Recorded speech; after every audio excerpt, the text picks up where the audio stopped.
సాక్షి దినపత్రిక ఎడిటర్ ధనంజయ రెడ్డిపై ఆంధ్రప్రదేశ్ పోలీసులు దాడిని నిరసిస్తూ కామారెడ్డి జర్నలిస్టులు నిరసన వ్యక్తం చేశారు. జర్నలిస్టులు నల్ల బ్యాడ్జీలు ధరించి కలెక్టర్ కార్యాలయంలో స్థానిక సంస్థల అదనపు కలెక్టర్ చంద్ర నాయక్ కు వినతి పత్రం అందజేశారు. అనంతరం కామారెడ్డి మున్సిపల్ కార్యాలయం ముందు అంబేద్కర్ విగ్రహం ముందు నిరసన తెలిపారు. కొవ్వొత్తుల ప్రదర్శన చేపట్టి పెద్ద ఎత్తున నాదాలు చేశారు. సందర్భంగా సీనియర్ జర్నలిస్టులు వేణుగోపాలాచారి, రజనీకాంత్, శ్రీనివాస్ మాట్లాడారు. ప్రజల పక్షాన వార్తలు రాస్తున్న నేపథ్యంలో సాక్షి దినపత్రికపై ఆంధ్రప్రదేశ్ ప్రభుత్వం కక్షపూరితంగా వ్యవహరించడం సిగ్గుచేటన్నారు.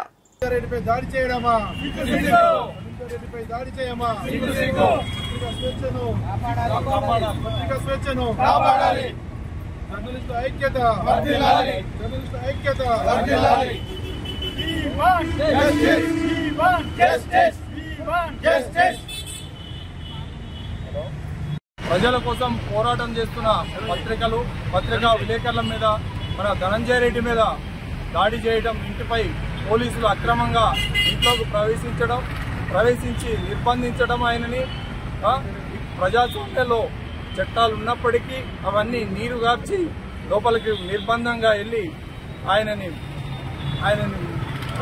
భయపెడుతూ ఈరోజు పోలీసులు చేయడం ఈ చర్య పిరికిపందుల చర్య. ధనంజయ రెడ్డి గారు ప్రభుత్వం మీద అక్కడ ప్రజల కోసం ఎన్నో ఐటమ్స్ రాస్తూ ప్రజల్లోకి తీసుకెళ్తూ ప్రజలను చైతన్యపరుస్తున్న క్రమంలో అక్కడ ఉన్నటువంటి పోలీసులు, అక్కడ ఉన్నటువంటి ప్రభుత్వం కక్ష కట్టి ఆయనని ఈ కేసుల్లో ఇరికించాలని చూస్తుంది. ఇది మేము జర్నలిస్టులందరం జిల్లా వ్యాప్తంగా ఆందోళన చేస్తాం. అట్లానే రాష్ట్ర వ్యాప్తంగా, జిల్లాల వ్యాప్తంగా, మండలాల వారీగా కూడా ఆందోళన చేస్తాం.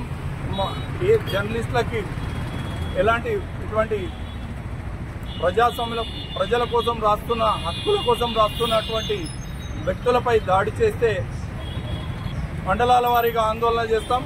మేము సిద్ధంగా ఉన్నాం. ఎలాంటి ప్రభుత్వానికి మేము ఇప్పుడే చెప్తున్నాం, ఇవి మానుకోకపోతే చాలా ఇబ్బందులు ఎదుర్కొంటారు. కలం జోలికి వస్తే ఖబర్దార్, కలం జోలికి వస్తే ఖబర్దార్, కలం జోలికి వస్తే ఖబర్దార్.